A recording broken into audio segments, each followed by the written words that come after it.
Case file number is 132566D.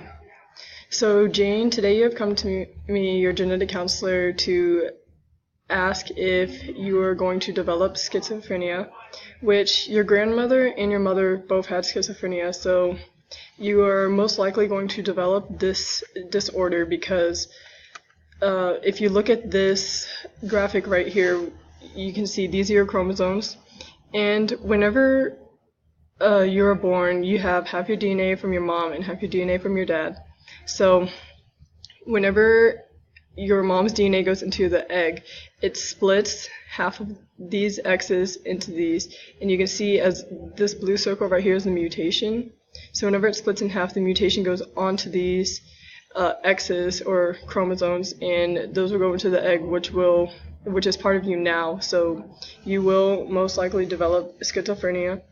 But schizophrenia is not only a genetic disorder, it is a multifactorial disorder. It's a multifactorial thing where not only genetics can help for you to develop this disorder, but it's environmental factors such as child traumas or just the environment around you and your stress levels will lead to this disorder.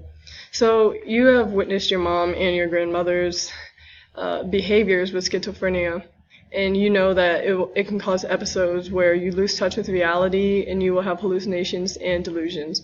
But not only are those some of your symptoms that you're going to have, but you will have abnormal social behavior, and because you're going to be frantic and you're not really sure what's going on.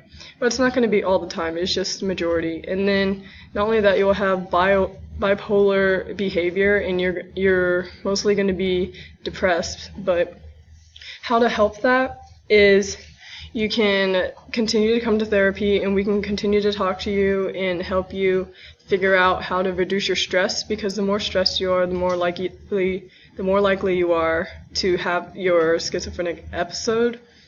And also try to avoid drugs and alcohol, because in your brain the chemicals are unbalanced, which will cause this disease, and just by having alcohol and drugs, the neurotransmitters will not be able to do their job as it is, and it'll just cause you're more likely to have another schizophrenic episode.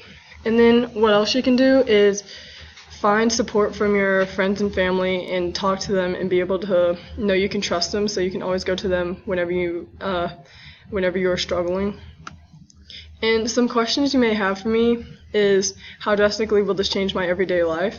This will change your everyday life because you will not be able to experience some of the feelings that other people are, because you have to be a lot more careful of what you do, because if it's like a very, very stressful environment, such as like taking a test, it could lead to a hallucination event. And if you ever were to have one of these events in public, you're going to have to know how to react to it, and then try not to scare everyone else. Maybe not that one. But your second question is, how can I be tested, and maybe like tested for the severity of your case? Well, as of right now, we cannot determine the specific cause of schizophrenia, because it is a multifactorial disorder, and it's not just genetic. So how we're determining this now is by looking at your behavior and your past history of, for example, your grandmother and your mom both have this, so you're most likely going to develop it. But then just by looking at your schedule, we can determine whether that is also going to contribute to you developing these symptoms. And your last question for me is, what can I do to plan for your future and adjust these symptoms? So what you do, like I said earlier, is to find a support group that will help you get through these symptoms, because this is a long-term disease and it doesn't really go away, and there's no cure for it. And just by finding people that will always stand by you, you will be able to have your anchor down, so whenever you're with them, you won't lose your mind as much, because you're going to be in a calmer, safer environment, and you're not as frantic as you would be if you were alone.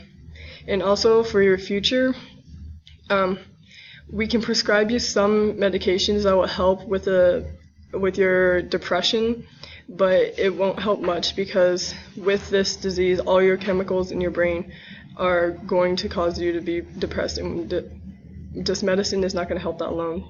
So make sure you have your family and your friends with you, and you'll be good for the future.